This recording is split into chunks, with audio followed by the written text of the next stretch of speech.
We're here in my 2013 Police Interceptor utility. One of the top things that people ask when they buy one of these is how to upgrade the radio. And it's really challenging in newer vehicles these days, especially in this Interceptor, because Ford has made it so that the radio is completely built in and integrated with the HVAC controls, the temperature and climate controls down here, which means that if I want to upgrade this, I'm going to have to switch out for a much more expensive unit that is also going to have aftermarket climate controls. Generally, I'm not a fan of doing this because I've always seen either aftermarket climate controls look really clunky, look cheap and very aftermarket, and if something fails with your radio, then you're going to be out of your climate controls. So generally, I just say it's better just to leave it, especially because on a lot of these Interceptors, well, some of them are just this bare bones like this with no sync, no Bluetooth, which this one is. But on my 2017, it does have Sync 1, which does have Bluetooth. And that for me is plenty good. It works just fine. So I wouldn't upgrade mine if it had Sync 1 already. But this one doesn't have Sync at all. You can tell because it doesn't have a media button. I believe that on these 13 to 15s, if it had Sync 1, instead of an aux button, it would be a media button, which would switch between Bluetooth, USB, and auxiliary. And this one only has aux, which I actually even had to enable. There's another video that I made on that. And then I hooked up a Bluetooth transmitter to it, which is in here. And it's a little clunky, but it works. So I wasn't going to upgrade this, but then a company reached out to me called Seicane, or Seicane. I'm not exactly sure how you pronounce this. And they wanted to send me one of their fancy Tesla-style radios, which is going to fill up this entire thing here with a touchscreen. And so while I wasn't going to do this upgrade, I figured, what the heck, I'll give it a go. And because it's such a hot topic, I figured maybe some of you would appreciate this before pulling the trigger on something like this. So I haven't opened this up yet, so let's go inside and unbox it and take a look at it, and then we'll bring it back out and start the install. Alright, so let's open this up and see what we got in here. Looks like the packaging is pretty decent. There's a manual here, and it's very thin. I would have thought that something like this would have been a little bigger. Looks like it shows where each of these connections will be made. But like I said, this is very thin. Hopefully this is enough, but we're going to find out. Alright, we'll just pull the main unit out here. It doesn't come with new vents, so you'll just overhaul your old vents into here, which I didn't expect it to have new vents. So here's the screen. Right off the bat, I'd say it actually has a little bit more heft and weight to it than I was expecting. I've used a lot of cheap aftermarket radios, especially the ones that come from, no brands from China, and they're really light, which makes you feel like there's not much in the way of electronics in them. But this one actually feels pretty good. I am happy to see that this airbag wording, they've changed this from what it was saying on their website, because it had some weird typos that didn't make a lot of sense, and that probably would have been enough for me to be dissuaded from buying this. And so my recommendation to them would be they should probably change those marketing photos. I'll keep this film on until I got it installed, but the packaging looks overall pretty good. Alright, right here, this is kind of like one of those things you generally see on cheaper units. This isn't an actual fan, it just looks like a fan. It is a vent, but there's no actual fan there, and these are molded screws. So these aren't actual screws, it's just for looks. Not exactly what you want to see on a unit like this, but that doesn't mean it's going to be bad. It's just you wouldn't see that on like an Alpine or a Pioneer. So it looks like we've got an inline fuse, or an integrated fuse, which is always nice. Some plugs. Like I said, in this manual, it looks like it shows what each of these plugs is for, and there's quite a few of them, as well as two of these coax connectors. Looks like one's for 4G, one's for 4G plus. So I don't think I'll be needing that, but at least we've got it. That's cool. Then it's got one for GPS, and then of course our antenna or radio. Now let's see, looking at this, I don't see a backup camera, which I think it showed in the photo, but maybe just the one they sent me didn't have one. Which is actually fine because I was planning on reusing my existing backup camera that's already an aftermarket that you might have seen in my video where I show how to install a aftermarket camera in an Interceptor that didn't come factory. And my camera that I used in that video uses this 4-pin connector, so I went ahead and bought one of these adapters to the 4-pin. So I'm going to be using that. This wasn't included. I can put a link for this if you have this kind of camera and want to reusing it. So let's look at all this rat's nest of wires here. So right there I can tell that's the GPS antenna. These must be those 4G antennas, although they don't seem labeled, but they do have that coax connector. Got a USB plug. We've got another USB plug, but the connectors are different sizes. I don't know what the point of that is. And then I don't know what that is. Anyway, so this I believe is the actual like brain box of it, that where you would switch the different settings, like if you had dual heat or heated seats or cooled seats. I believe this is the controller for that. Obviously the interface is through the actual radio, the head unit, but I believe that's that. I could be wrong. And then these look like plugs that are adapters for OEM. So if you had sync or something like that, or just even the non-sync version, this is where everything plugs into. So and it looks like that's where the backup camera plugs into as well, which is if you had a backup camera, you'll need this, which, well, this came included, which is nice. This I can tell is the plug for the OEM backup camera. It converts it to an aftermarket camera plug, which will then plug into camera. We'll get to that. And then I think this is for the camera as well. This is probably the actual camera input, so it probably goes like that. And then trim tool, and then this looks like a radio connector, but I don't know if it broke. We'll have to look. One of these wires, it looks like the end popped off, or maybe, I don't know. Hopefully that's not important, but we'll find out during the install. We might not have a radio for a little while. All right, so that's all the wires and stuff. Oh, I missed a couple. We just have some other various connectors. Hopefully all this will fall into place. Oh, there's the adapter I need. So yeah, mine for some reason, it either has a spare one of these, or this one popped out as something. I don't know. But looks like we do have everything then. This is the cable we needed for the adapter. All right, so let's go ahead and start taking this radio apart. First off, I'm just going to pull my phone holder out of the way. And we're going to need to remove these 2 trim panels. And they'll be just held in with some clips back here. I might as well try this tool they gave me, see if it's any good.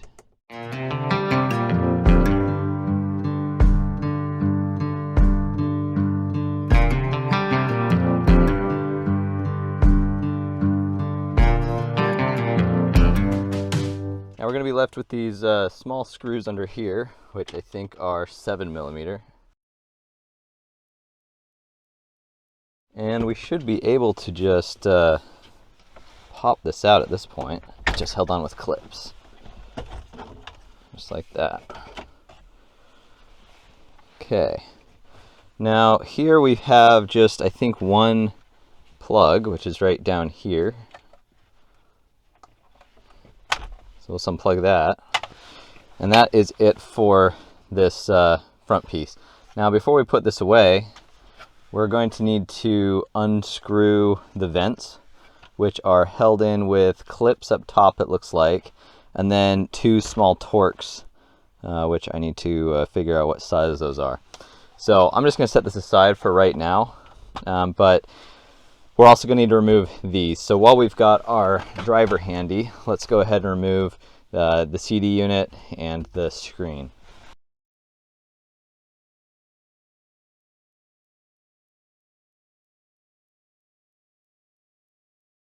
Now, because I'm going to be using the screen for the backup camera that's built into their radio. This is my aftermarket one that I've been using, but I don't need this anymore. I'm going to go ahead and remove this. This probably is going to apply to you, so I'll cut this out of the video. But all I'm going to do is untwist the screen from back here, pop it out, unbolt, I think it's a 10mm or an 8mm bolt. And I'm actually going to remove this panel because I'm going to mount the GPS antenna up underneath here. So you can mount the GPS panel, I think, just about anywhere. But the closer to the top, you don't want to bury it down in here. You're going to want to get it as high up to the dash as you can. If you can get it up on the dash, that's even better, but I'm going to try to do it so it's at least somewhat concealed. So it looks like our vents here are held on with these two small T10 Torx. So let's go ahead and buzz those off like that. Make sure you save these screws. And then these should, it looks like they're clipped on the top here. So we'll just pop these clips up. Okay. So for now, I think we should be done with this unit. So we'll set it off to the side, but I would not advise getting rid of this unit even if your radio works well, because if something happened to this unit down the road, you might need to pop this thing back in. So I would, whenever you have an aftermarket radio in one of these, I would always recommend holding onto one of these. Keep it on the shelf in your garage or something, because you may need it again. I've already removed this, as you can see, and if I pull this in here, should be my 4-pin connector that I mentioned earlier. Yeah, it's buried in here, so I can't show you, but there it is right there. So I'm actually just going to pull this all the way out, get all this out of the way, and here's our new screen. And I'm just looking at this right here. It looks like there's a few things we are going to need to overhaul here. So I'll prop this up, this new screen up, hopefully without, if it'll stay right there. So looking at these two, I see down here we have these little metal clips that are on this one, but not on this one, and then these little rubber bumpers that are not on there either. So I'm going to go ahead and pop these bumpers off. Ooh. And they look something like that right there. And just overhaul it right there. And then I'll do that with the other side. These are just pressure fit on, but sometimes they're hard coming off because they're kind of a one-way. They kind of bite one way. Sometimes you need a flat head or something to pull them off. There we go. So I was able to just pry this off without doing any damage to the clip. And so that looks something like that. And this should just pop in right there, like that. And it looks like the ears on it should be side to side like this. So I'll go ahead and pop this one off here, just like the other one. Okay. So I think, just looking, I think that's it for those. So now we just need to throw our vent on. This would be a good time to clean off your vent, but for the sake of the video, I will not. So these should just slide just like that. Put our little tiny T10 Torx, and I'm gonna go on the lowest speed setting if you're using an impact. Probably be better to do these by hand, so you don't over torque them. But in fact, these ones don't even seem to really be biting. So I'm gonna have to go inside and find bigger screws because these ones aren't actually aren't the right one. Okay, so I went through and rustled through my my bolt bin, and I'm not sure what size these are, but they are coarse thread, maybe about a 1/2 inch long, with a Phillips head. The head side doesn't matter, but they're just the right size that they'll catch. Now I tried a size slightly bigger and it started cracking the post on this side, so better to go smaller and then work your way up when finding a screw. But So what I would do is, if you don't have a screw bin like I do, run down to your local hardware store like an Ace, and maybe take this unit with you, and careful not to damage it, but go and test size screws. Now you don't want too long either, or it'll puncture through the front of the plate when you tighten it down. So make sure that it's not too long. So I already got this one in most of the way. Yeah, that one's good. So this one we'll put in here, and this is the side that I started cracking the post on because I was using too fat of one. So I'm just going to be kind of ginger with this one. So we've got this all good to go. Make sure they didn't puncture through the front, which I didn't.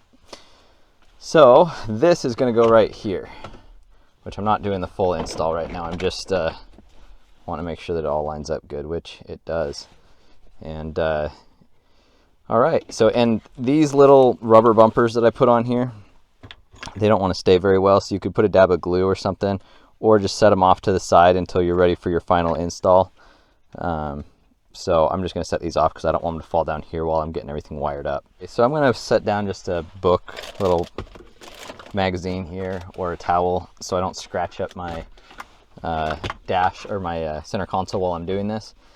So here's all the connections back under here. I think it's safe to assume that we can just go ahead and plug this one big master plug in like that. And it's lighting up blue in there, so that should be a good sign, I guess. And I'm hoping that these are all plugs that are just only go one way.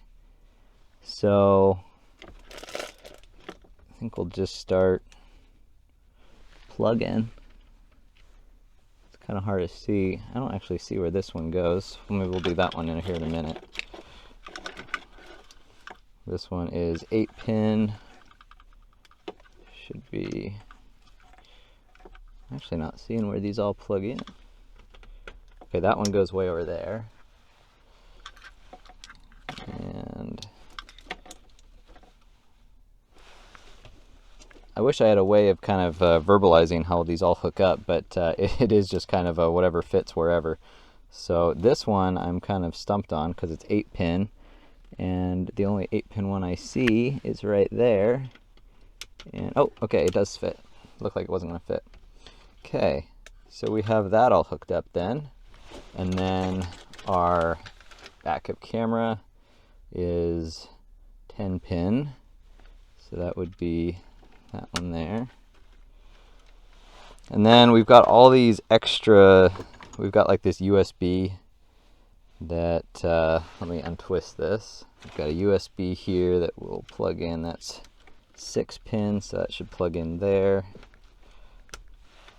like that. And then there's this other USB. Now I think if you have this one with this blue end, I think this is if you have sync, and I think this would be the extension cable that would go all the way to this hub over here. I think I'll go ahead and plug this in. I can't remember if I even have that on this one. I don't think I do because I don't have sync. I'll go ahead and plug it in, might as well. And then we've got our antennas. So if I can prop this up here without it sliding away on me, we'll get our antennas hooked up. This is the GPS antenna, which I want to mount up underneath there. I'll show that here in a minute, but for now I'm just going to run this cable down like this. I'll show you where I plan on mounting this, and then I'll test it to see if it works in the video, hopefully. So this is that little coax cable. We just gotta find this one's the GPS, which is right there. And it looks like I accidentally pushed my hazards button. Well, the hazard button works, so that's good. So we're gonna go ahead and twist this GPS antenna on. So I looked up these, and I'm not sure if I'm going to need anything on here. I'll probably go ahead and plug it in. But this little box right here that pushes open, this little door pushes open, you can put a SIM card in there, and that's for the 4G, which I'm not going to actually hook up the 4G. I don't really have a use for that. But on here is also like the microphone, if you want an auxiliary microphone, but this has an integrated mic. So if you want to have an aftermarket mic on there, it looks like video out, aux in. I think this would be if you were hooking up like DVD players and stuff like that, or screens in the back. like I said, I'll probably go ahead and plug this in, but I don't think I'm actually going to need anything. It looks like subwoofer, so if you're going to want to put on a sub, and I'm assuming this blue wire would be the remote wire. No, amp. So that's the amp controller, the blue wire. So nice thing about this is it makes it really easy to hook up if you're going to do like an amp and stuff. Okay. But I'll just leave this all bundled up. I think, you know, we still got to do our radio, I guess. So we'll do the radio that plugs right in there. Like that. I think that might be everything. These two little coax plugs right here would be if we were going to use these 4G antennas, but we are not. I may need those to hook up Wi-Fi. Oh, it looks like I missed a USB. There's so many of these plugs here that it's easy to miss stuff. On the Explorers, if you have a console, the media hub is in this storage pocket down here, and up under here would be a micro USB that goes from the back of the radio down and to the side of the console, and then it would go to the hub in the inside there, and that's what this is for. So if you have sync, you're going to use this one. If you don't have sync, you're going to be using this one that's just black. So that's what the difference is. So I'll be using this one because I don't have sync. That makes more sense. And I shouldn't even say if you have sync. If you have sync and a center console, so if on an Explorer, or if you had sync in your Interceptor and then you install the center console and are using the Explorer wiring for sync. So that was a little confusing, but hopefully that somewhat clarifies that for you. So non-sync, using the black one. Okay, now, fingers crossed, I think that is everything. And like I said, we're going to leave these coaxes off, but if I can't hook up to Wi-Fi, then I will try plugging those back in. I didn't see an antenna specifically for Wi-Fi. I don't know if it actually even needs one. Before closing this back up and putting the panel back on, these 8 screws, 1, 2, 3, 4, 5, 6, 7, 8, all along here, I would put these back in and buzz them down tight, because these are what hold in, as you saw earlier, the old screen and stuff. In the event that you need to swap back to your factory unit from this aftermarket, you're going to need these back. So I would just put all those back in, because this new unit only utilizes these 4 screws. The other thing is that up in here is where I mounted the GPS antenna. So I just took off the sticky back and put it right there. If you can kind of see it in there. And I'm not sure if it's going to be the best spot for it, but hopefully it'll work through that plastic. So what I'm going to do now is just set this up. I'm not going to click it in yet. I'm just going to set this up right here so we can try turning stuff on and see if I can get stuff to work. We're going to give it a power on for the first time, and before we fully screw everything back in, make sure everything's functioning. So go ahead and turn the key on. Alright, so let's see here. So this is just our basic home screen. Oh, it's playing music. Oh shoot, that is loud. Alright, so first off, the music, it looks like it's some preloaded music and it's crazy loud. It looks at the medium volume. And it was crazy loud, so yeah, it seems, I don't know if you can tell on the video with my external microphone or not, but the volume is way too loud. Hopefully I'll reach out to them and see if there's a way to recalibrate. I can't imagine ever needing to go above over a 10 or something. That's crazy. So it looks like there's a slider that pops up. Okay, but it doesn't change. Oh, see, yeah, that's way too loud. All right. I mean, I guess that's fine if you always leave it low, but that could be very startling. Looks like it has some preloaded music. Okay, some Chinese music. I guess I don't really want this music. We'll have to see about how to delete. Yeah, delete this music. Okay, we'll just mute that for now. Actually, better yet, let's test out the radio.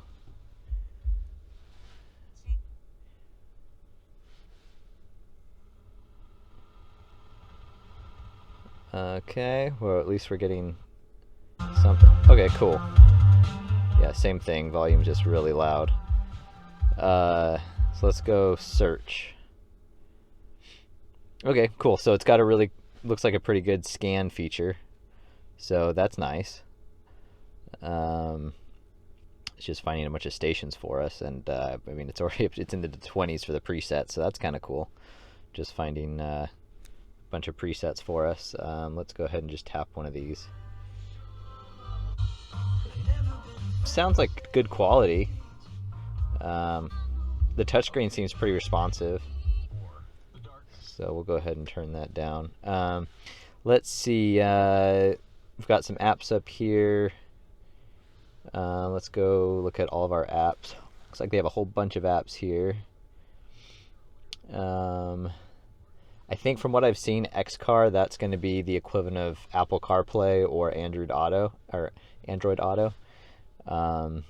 But my phone's not connected yet. So I'm filming with my phone right now, so I can't do that right now. Oh, mirroring, that's cool. So we can use a USB cable to connect your phone Bluetooth. So apparently you can do mirroring on this. That's cool. There's a lot of settings on here. Let's just go back. YouTube. My guess is we're gonna have to be hooked up to, yeah. So we're gonna need to be hooked up to internet. So I know I can hook up to, let's see here. I can hook up to Wi-Fi somehow, and then it would work if we're at home, or if you have the 4G hooked up and a SIM card, you could use this as its like mobile internet tablet device. So then you could use all the apps. So most of these apps aren't going to work for me driving around, but the fact that they're there is cool. There's a voice recording app for some reason. Video, looks like you can upload videos. Okay, so Bluetooth. Oh, that's interesting. So apparently it's scanning and finding all the Bluetooth devices in proximity, which is a little unsettling. Usable device per devices. So it's looking for devices. Okay. Let's see. How do we connect? Device name. Can we change the name? Ooh, I think we can. That's cool.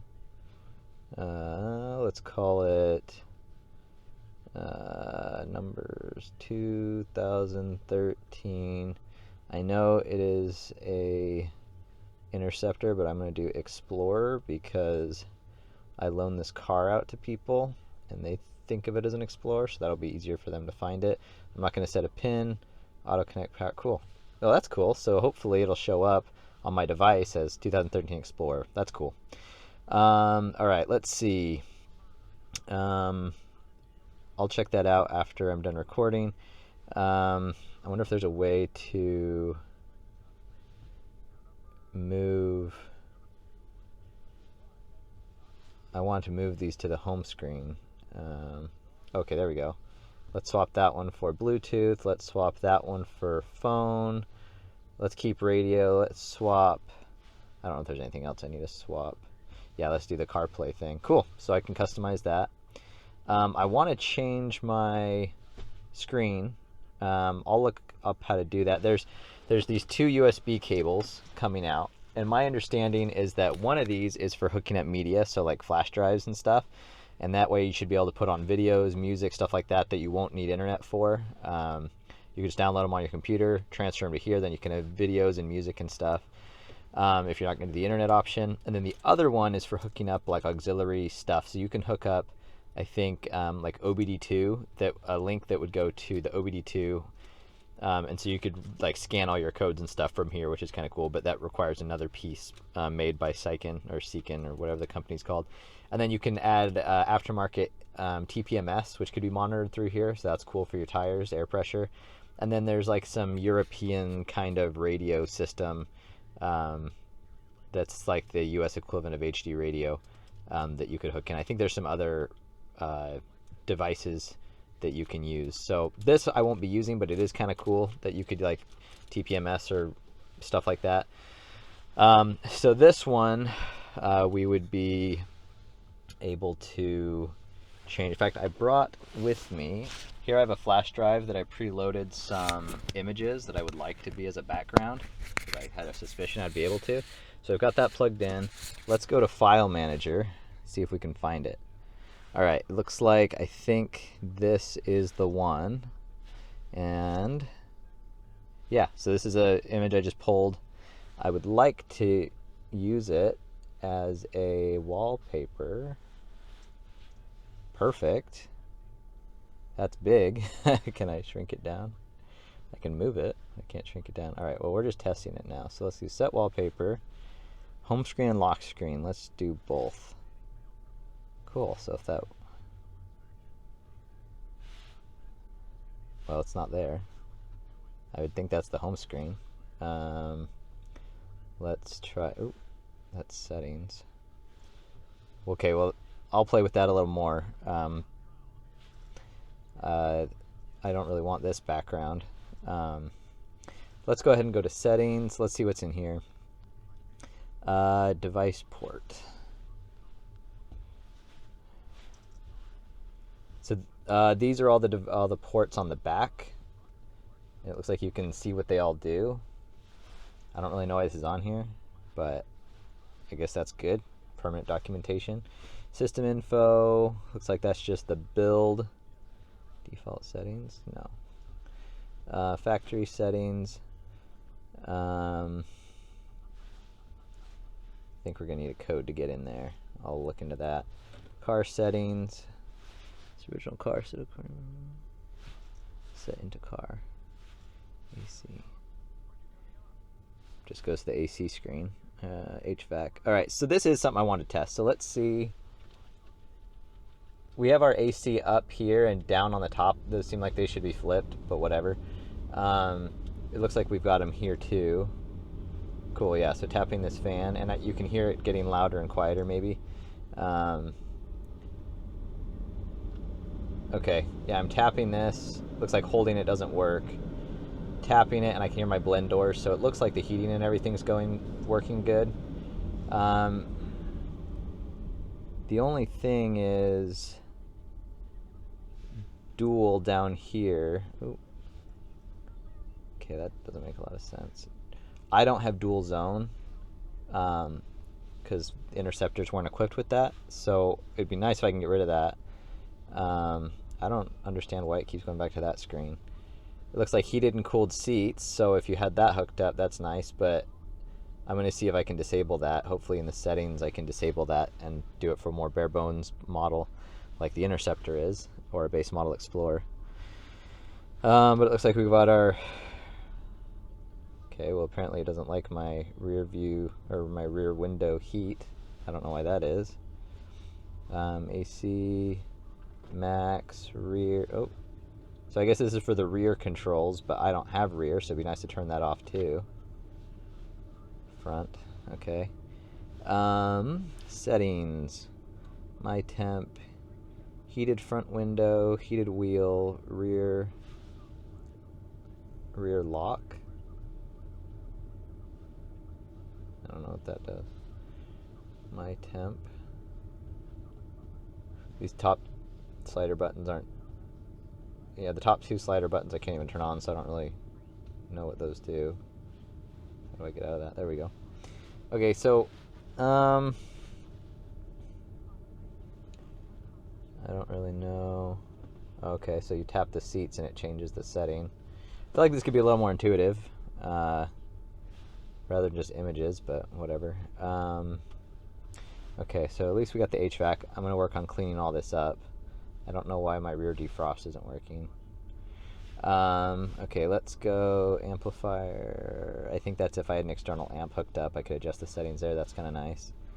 Language setting, ambient light control. So it looks like if we had ambient light hooked up factory through sync, like so on a nicer Explorer, you could do that. And air conditioning type set status. What is that? Manual air conditioning type 2. This might be where I change what's on the AC, so I'll play with that later. Set the cameras, cool. All right, let's check out if it does reverse, since I'm reminded because of cameras.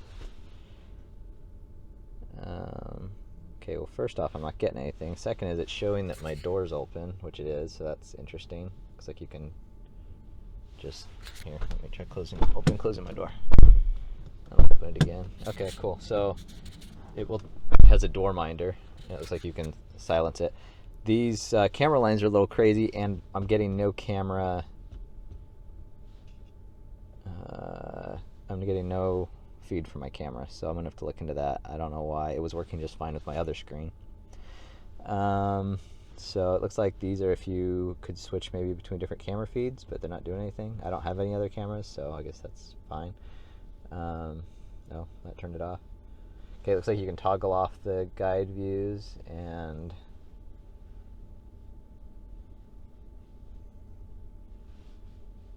okay, so you can adjust these. It's probably going to be something like that, but I got to get my camera working first before I can adjust that.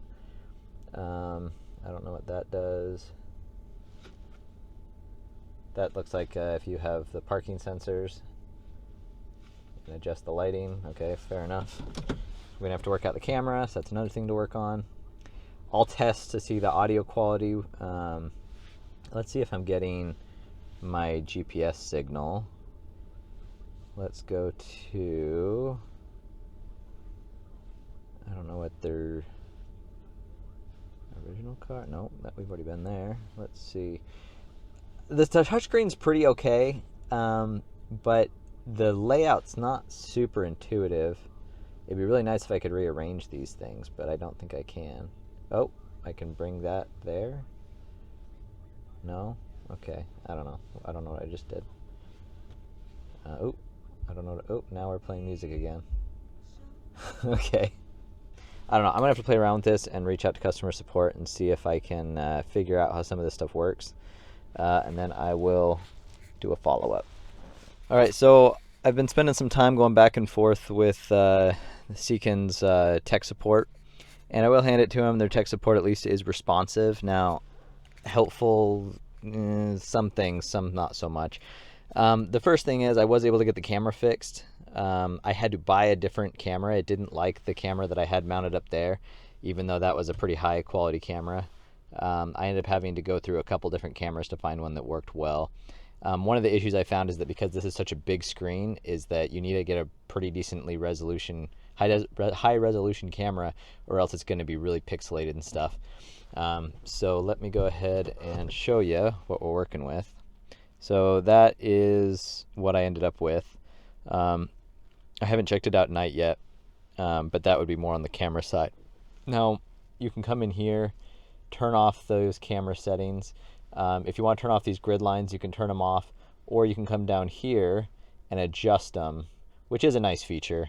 I don't really, I'll probably keep them on, but I don't really go by those anyway. But that's nice. I at least got that figured out, and it is a big screen, so that's kind of cool. So we're done with that. The other thing is I was hoping, as I showed earlier, to be able to control my background here, and it turns out you can't. They said if you long press up here, you can't press down here, which is interesting. It has to be up here. They have like 5 different backgrounds you can choose from, which, I mean, I live in Alaska, so I guess some of these are kind of on theme. This glacier one is not, or this winter one is not too bad.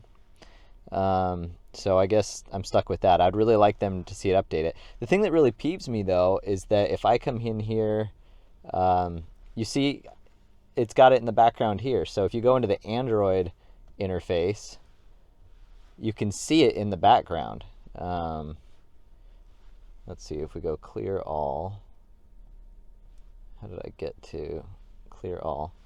Yeah, you can see it for like a second. So it's there, it's just covered up by their software, which is kind of lame. It's like, it seems like that wouldn't be a hard thing to fix. Anyway, moving on.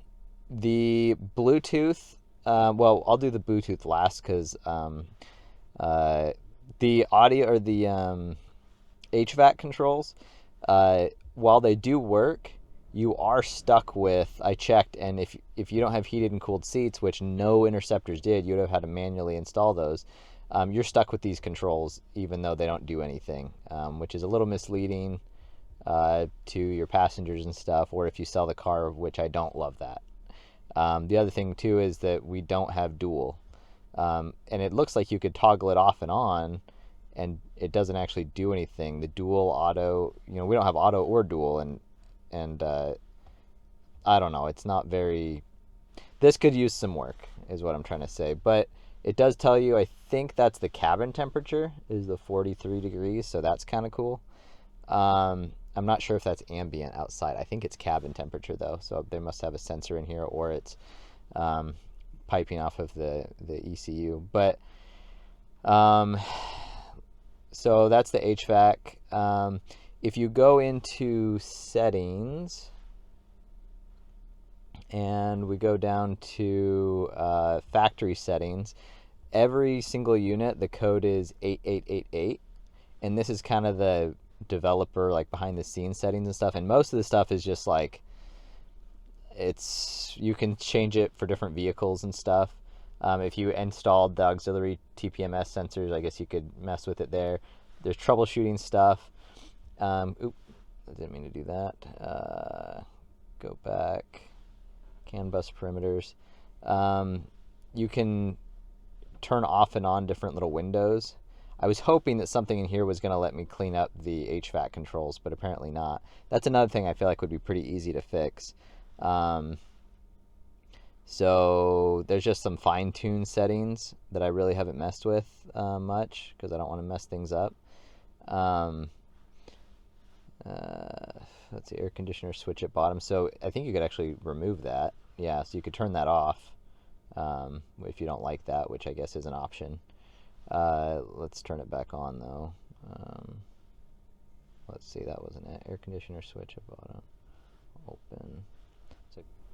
But this is where I ran into a lot of issues, is in here. By default, it was set to HD camera, and the tech support told me that this is for if you're using a aftermarket camera. So I went through all these different resolutions. They would like change but still be staticky, and it wasn't working and everything.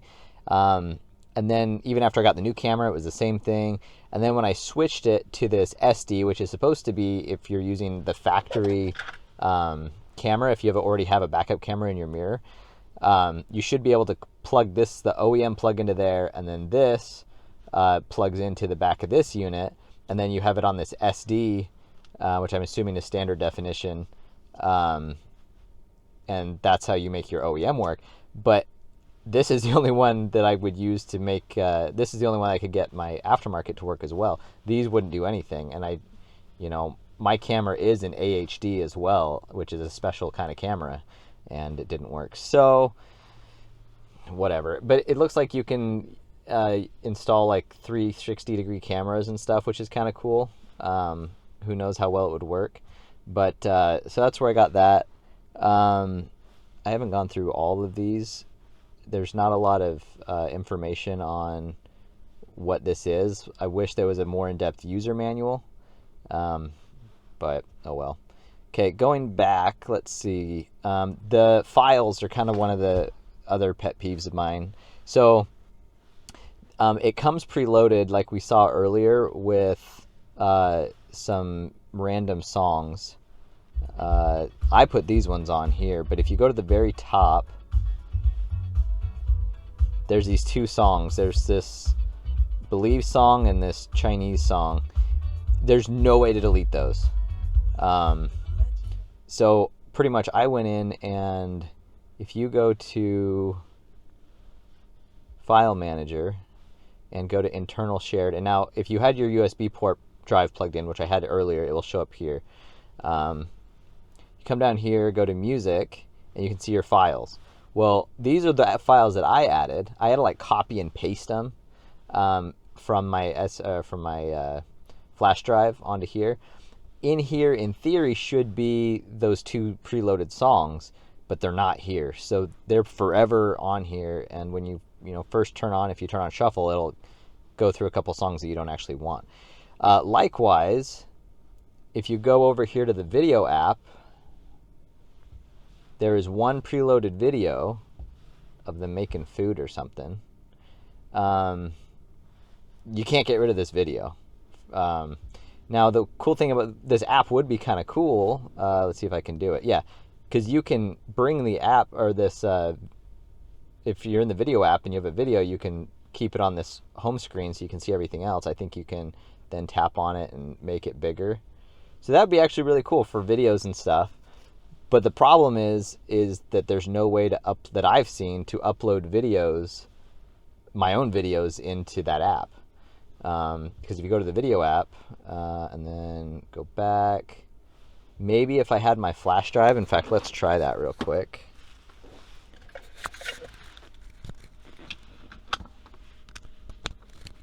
So I'm plugging in my flash drive. Okay, so if you plug in your flash drive, I guess you can watch stuff. So here's Dumb and Dumber, great movie. But this only works if you have your flash drive plugged in. So I'm just discovering this for the first time, I guess. So that's good. But I transferred Dumb and Dumber on to this flash drive. One second. So I plugged in the flash drive, and I had copied it over to the file manager. I went down to movies, because there's no videos folder. Okay, so nowhere else to put it. So I pasted it into movies. It's here, but it doesn't show up in the videos app, and there's no movies app. So I can watch the whole thing here, and it's a bigger screen, but you can't minimize it. You can't go to your home and it's there. So that's kind of a bummer. So for all intents and purposes, unless you have a flash drive actively plugged in, the video app is kind of useless. It's got YouTube. I haven't hooked up to the internet. I'm probably not going to, because otherwise I would have to be at home to use it, unless I had a 4G, which I'm not hooking up. So there's that. Sound recording, I don't know why I'd use that, but cool. I don't know what SmartTube is. Then we've got the XCar, which I'll go over after I hook up Bluetooth. The one thing too with the audio is the audio sounds okay. So let's go to local music. Okay, we already went over the volume issue. You can't fix that. I asked them if there's a way to recalibrate it, and they said there's no way to fix it. So, for example, if you go to settings, it brings you to no, not this one. There is this one setting up here that looks like it would let you adjust the volume sensitivity, but I played with all these and it doesn't. So you're just stuck with, you're only ever going to be on like 5 or 6 and lower. Maybe if you're obnoxious, you're going to go higher than that. But yeah, anyway, it seems like there's a really heavy bass boost as well, which is not a big problem because we can, by default, there's a big bass boost. But we can go in, no, not settings, apps, go to DSP, and we can drop that down if you need to. Not too worried about that. But right off the bat, the sound does sound or right off the bat, the audio sounds distorted towards the bass side, but you can fix that. I don't think the aux port will work anymore. There was no place to plug my aux in the back, and it doesn't look like the aux button or the aux wires go from the vehicle harness. There's no wires coming out on this unit's harness, so I don't think your aux port down here will work anymore. Probably not a big deal. Not a lot of people use it anymore. And I'm trying to think if there's anything else before I move on to Bluetooth. I think that was pretty much it. Just a few little things that I'm like, come on, it shouldn't be that hard to fix, but maybe it's not a priority to them. You can adjust brightness, Android settings, GPS detection. So right here shows me the satellites that they're contacting with. That's kind of cool.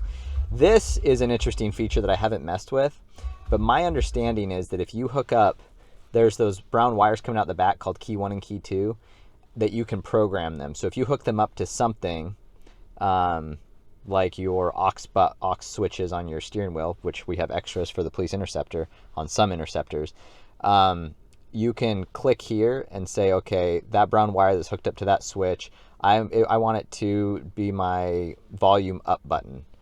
And then it says up here, long press, and you would push the button on the steering wheel over here, and it should program.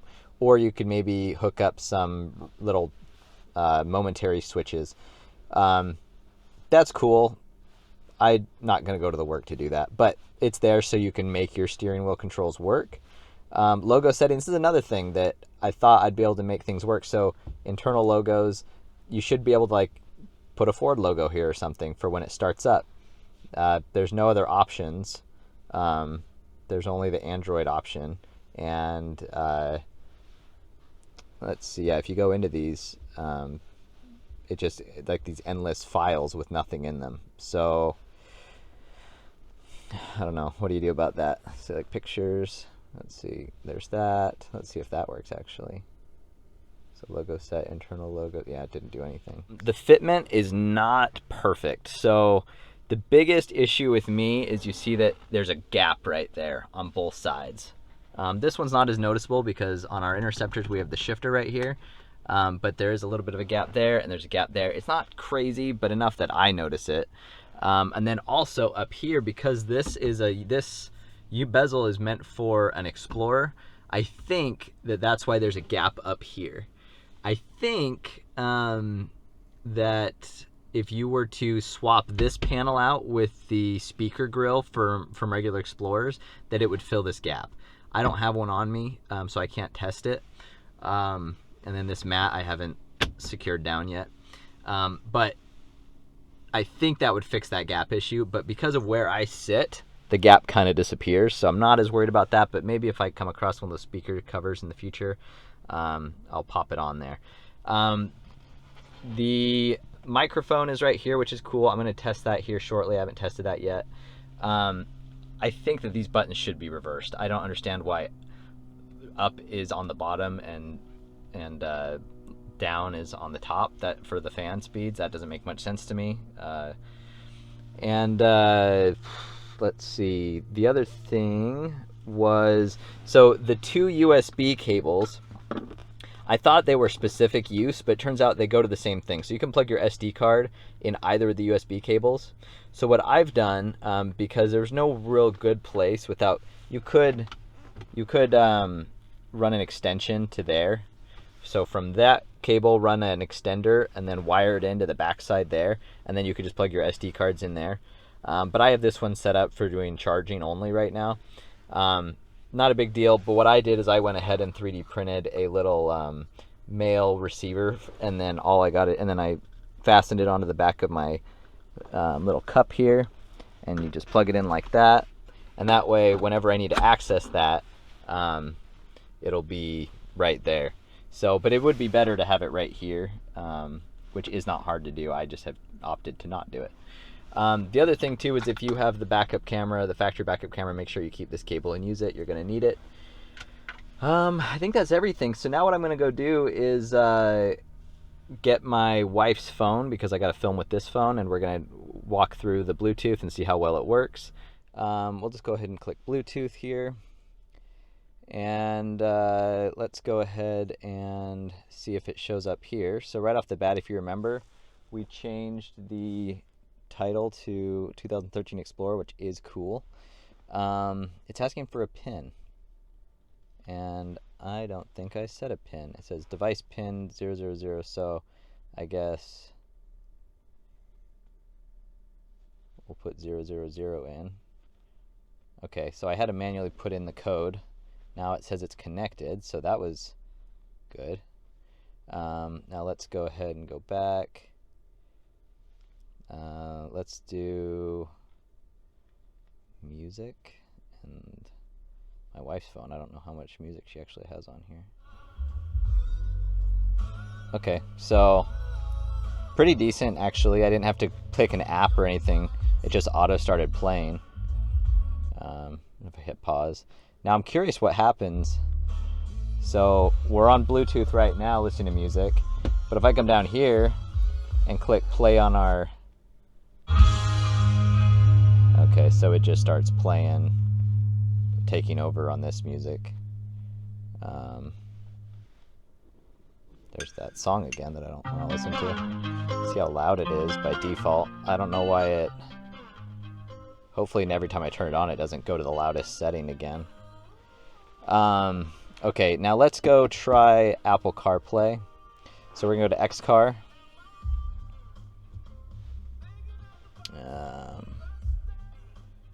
XCar. So how do we connect? Connect your phone to this device with Bluetooth. We did that. Alright, well, okay, we're already running into issues with this then, because we don't have... Maybe I'll try to turn it off.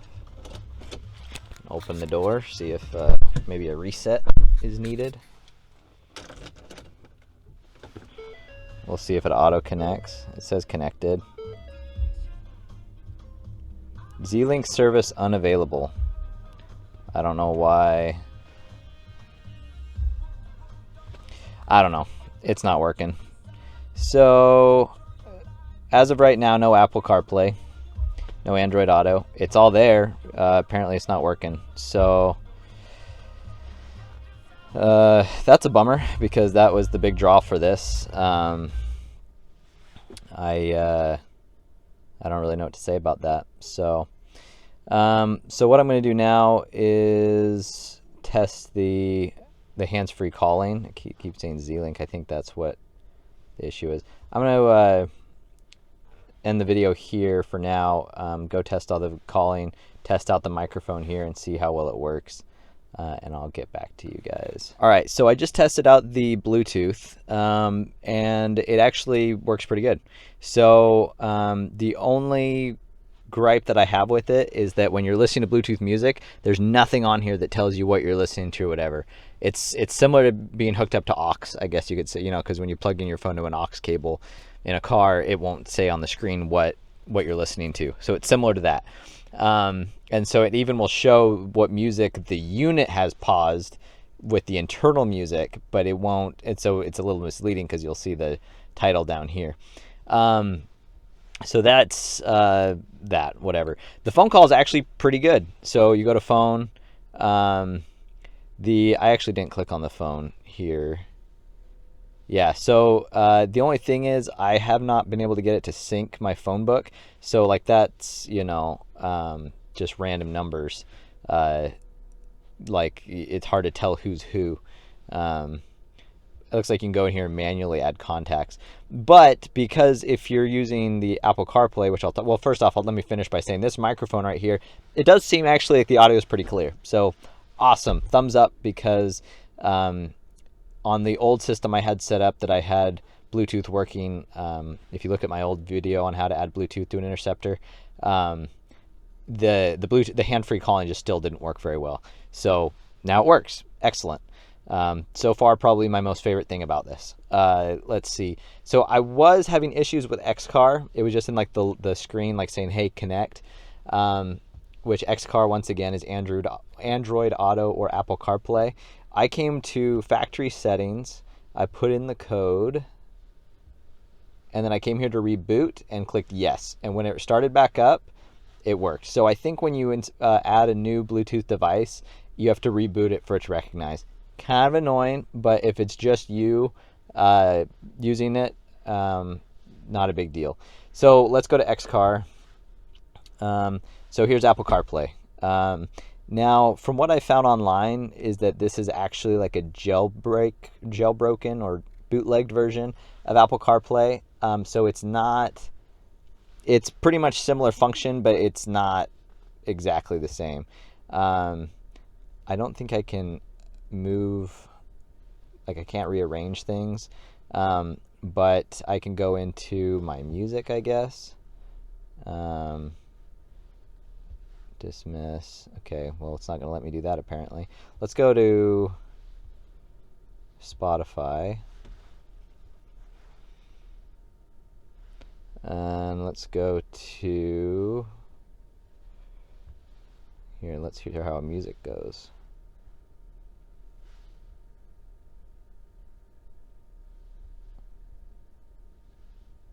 Actually, you know what? I bet you it's not going to work right now because I'm recording. So Yeah, I do think it works. I'll double check when I stop recording, and I'll start filming again if there is an issue, it's not working. So plan on it working. Go to maps. So this is, it's a little laggy, not as touch responsive as not in Apple CarPlay.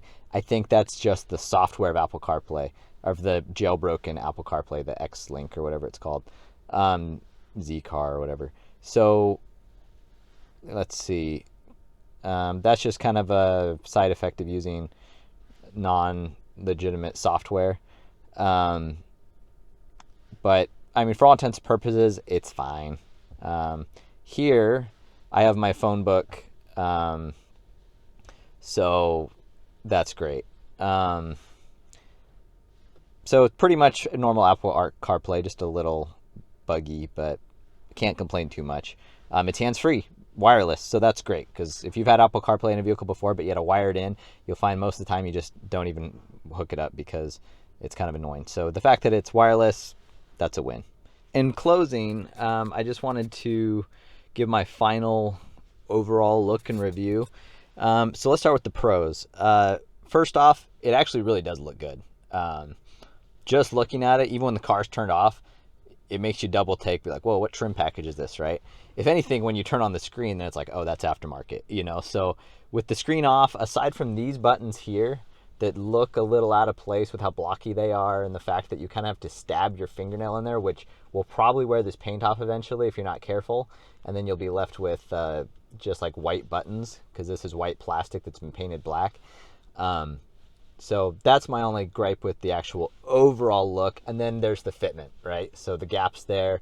I'm going to not worry about the gap on the top because that's an Interceptor thing. And like I said, how to fix that, I think, with the radio or with the speaker up there. Overall, like I said, it looks good. When you're in the Apple CarPlay, it looks good. When it's not moving, it looks good, because when it's moving, you're like, that's a little laggy. But overall looks good. The radio, actually, funny enough, the radio is one of my favorite things, because there's nothing other than the audio. I hate that, how loud that is. I love how you can just go search and it just starts listing off and finding all of the frequencies or the signals or channels within signal. Within range. So I really like that feature, so I don't have to spend forever looking through channels when I reset my battery or I go to a new area. Awesome. Love that. Let's stop that though. The Bluetooth, just the fact that it has Bluetooth is awesome. If you didn't have a sync unit before, this is a game changer, that now you have Bluetooth. Even if it's a little clunky, it's better than not having it at all. So thumbs up there. The fact that it has the Apple CarPlay, even though it's the X car, it's the jailbroken version. The fact that it has it and that it's wireless is pretty big. So, you know, the fact that it's wireless and that it has it, thumbs up. The fact that it's a little laggy, a little neutral. So, then the fact that it has stuff that you can add in, like TPMS and OBD2, that stuff that you can add in. I'm not going to unless they sent me one to try, but it's cool that it has that support for further customization and stuff. And then the tech support was pretty responsive, and I wouldn't say they weren't helpful, but the fact that they didn't have a workaround for the background is kind of a bummer. But that's not really tech support's problem. That's just the fact that they need to polish up their software. But they were responsive, usually in just a few hours. I think they're over in China, though, so in the late hours of the day or maybe early morning is the best time to get a hold of them. Don't expect to hear back from them at noon here in the United States. And the hands-free calling is great. This app isn't so great, but the fact that the hands-free calling sounds good, which is something that I have not been able to solve on a non-sync unit with my other workarounds. Okay, now let's talk about the cons. We already mentioned the fitment. That might bother me, but this car is kind of my loaner car. And so when friends and family come into town, or I actually rent it out, So if you come visit me in Alaska, go fishing, I can rent this puppy out to you. Anyway, so I don't care about the Fitment that much because this isn't my daily driver usually. And it's got so many dents and dings over this car that's not a huge concern, but it might be if you have a nice 2019 Interceptor that you've done a nice swap on. That may be a buzzkill for you. It's not very intuitive, so I've had to spend a lot of time just sitting here learning this thing, which is kind of a bummer because this is my car that I loan out to people. I can see already that I'm probably going to get calls from people this summer saying, hey, I'm trying to figure out how to connect my phone. Hey, I'm trying to figure out how to use whatever, That is not great. If this is your daily driver and you're the only one that uses this, you'll learn this unit. Great. So that's that. But there is a lot of, I wish there was better instructions. I wish I understood how to use all these settings better. It is what it is. The software, once again, the software feels underdeveloped and unpolished, and it seems like they focused on the wrong things. Like, if you go in here and you've got, this app that I don't really understand why I click on that app and then it will take me back to the HVAC menu. I feel like they focused a lot on adding a lot of features. Like, for example, they've got YouTube and SmartTube, whatever SmartTube is, and messaging and stuff. They've got all that stuff that I'm never going to use through this software, but they could have cleaned up their user interface, or gave me something that most users actually care about, like a custom background, or just basic instructions. I don't know. The good news is that the unit's here, and so you can probably, if they release an update and you can hook it up to your Wi-Fi, maybe in the future that'll be fixed. I don't know. So I'm not going to hate on the unit for that, but I would say to whoever developed this software, it's like, come on, I think you can do a little better. Especially when you look at the competitors on the market, they figured it out. So anyway, funny enough, one of the things that I really hate is that I can't get rid of the preloaded music, because every once in a while it'll just turn on the music and I don't want to listen to that music. And then same with this video. You go to the video app and it's like, unless you've got your, oh, what the heck? Now Dumb and Dumber's in here. Okay, well, I guess now that I opened it up, so just learned that. Once again, that's a little clunky, though. I don't know why that's in here now, but that's actually great. So let's see if we go here. Awesome. Okay, so learning this now. If you want to have a video show up, you have to put it in your movies file. Then you have to play it from movies. And then, or maybe you have to reset your unit, because I resetted the unit for the Bluetooth. I don't know. Once again, that's just a buggy thing. I wish that wasn't the case, that I'm just stumbling upon features. It should be intuitive, and it's not. But I wish I could delete, now let's see, how do we get out of this video and go to the other one?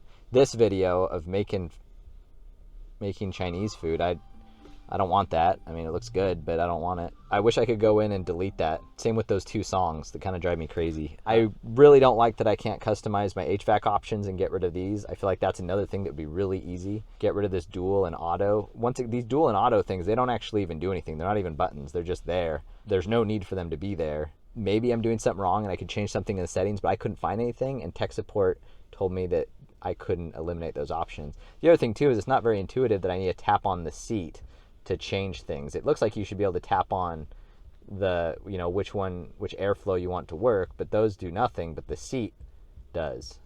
So once again, I feel like this could be a better setup, but I think all that would take would be a software update. The interface is not great there. Also, I would like it if I could push it and it would raise, but instead I have to tap as much as I want it. Same thing with the audio. I guess overall, I would give this thing a C+ or a B-.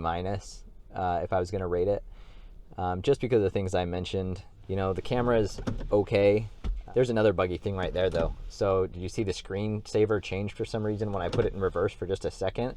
I noticed it also does that when I open the door. So don't ask me why it does that. That's just distracting and pointless. So I wish that wasn't a thing, but it's just a minor thing. It just makes the head unit feel a little cheap. Now, no matter what unit you go with, if you're going to upgrade your unit, keep your old unit, because if anything happens to this one, you're going to lose all of your HVAC controls. You know, you can live without a radio, but try, living without your HVAC. So whatever you do, don't toss this. And if you're going to go sell the car at some point, make sure you keep this with it so someone can take this, because they might not want this unit. So whatever you do, keep your old head unit. So the other thing too is that this is a brand new unit. They didn't send me a used unit. This is brand new. So I don't know longevity wise how well it's going to work. If maybe one day it just won't even turn on. I'm not expecting that, but it could happen with any unit. So I'm going to do a 6-month and maybe a year video after I've been using it for a while to kind of see if I discover some more quirks. Maybe I learned some stuff about it that makes it more useful. Maybe I figure out how to change stuff. Maybe they update the software. So I'm going to do one or at least one video, maybe 2 videos, and I'm going to set an alarm so I remember in 6 months or a year or both to make an upgrade video. And so hopefully that'll be helpful. So keep posted for the update video. Also, check down in the comments. I will, if I hear back from Seicane or Seicane, however the company's called, I will update you if they update me on how to fix something if I was just an idiot and doing something wrong. I want to give them the best possible chance to, correct me so I'm not misrepresenting their product. I'm also willing to try other units or whatever, but it was a bit of work to install this one just because I had the camera issues, and then just sitting in the car and going through all the menus and learning stuff. There is some time involved in that. And then let's see, Seicane also gave me a promo code, and there'll be a link in the description, and then the promo code as well if you wanted to buy this. I think I get a kickback on it, but I'm not expecting to get anything from it. I think it gives you like $15 off or something like that. So there's a promo code. I think it's promo code De-Policify. I think they ship from China. Mine came here pretty quick, but I don't know if that's the same for everybody. So anyway, if you want to get this unit, there's $15-ish discount for you, but I'm not necessarily endorsing this product. Like I said, I'm going to keep it. It's free for me, so that's great. They're not paying me at all other than giving me the free unit. It's $500 if you're to buy it. Is it worth $500? That's the question. Hard for me to give a good answer on this because I didn't buy it. But, I guess the final thing I would say is that it's worth it maybe if you didn't have sync like I didn't have in this car. In my 2017, I have no interest in upgrading anything because even though it's a bare bones radio, it at least has Sync 1, and I got Bluetooth, and it's pretty good on auto connecting and stuff. I'm not going to change out Ford Sync for an aftermarket unit, but most Interceptors, or a lot of Interceptors, didn't have sync, didn't have backup cameras, so this is a good solution to add those things in. All right, guys, sorry this was a long video. Hopefully it was informational. I just want to make sure you guys get most information you can have so you can make an informed decision. Let me know if you have this unit and if you figured stuff out, how you like it. Maybe point out things that I maybe did wrong. Thanks to Seicane. Thanks to them for supplying me with this. I wish I had nothing but good things to say to it, but I told them from the get-go I was going to do an honest review, and I feel like that's about as good as I could do. Hopefully in the year video, it'll be a little bit better as far as information to give you longevity. If you follow me on Instagram, I post more content leading up to videos, or if there's like a topic I want to cover that's not really enough information to make a whole video about it, I'll post it over on my Instagram. So follow me at De-Policify. The link will be down in the description as well. The very last thing is I just came out with these Interceptor leather lanyard keychains. So I made these. So if you want to support the channel, I've got these over at my website. They're also on Shopify and Etsy. But if you place an order on my website over $100, you can get one of these free. So if you want one of these for your Interceptor, that's Interceptor had these custom made with the Interceptor owner in mind. And I count them in the brown and black and the black and silver. And they've been pretty popular so far, but they do help me with the channel, with my product and stuff, and will help me produce more videos. Anyway, thanks for watching, guys, and hopefully this was helpful.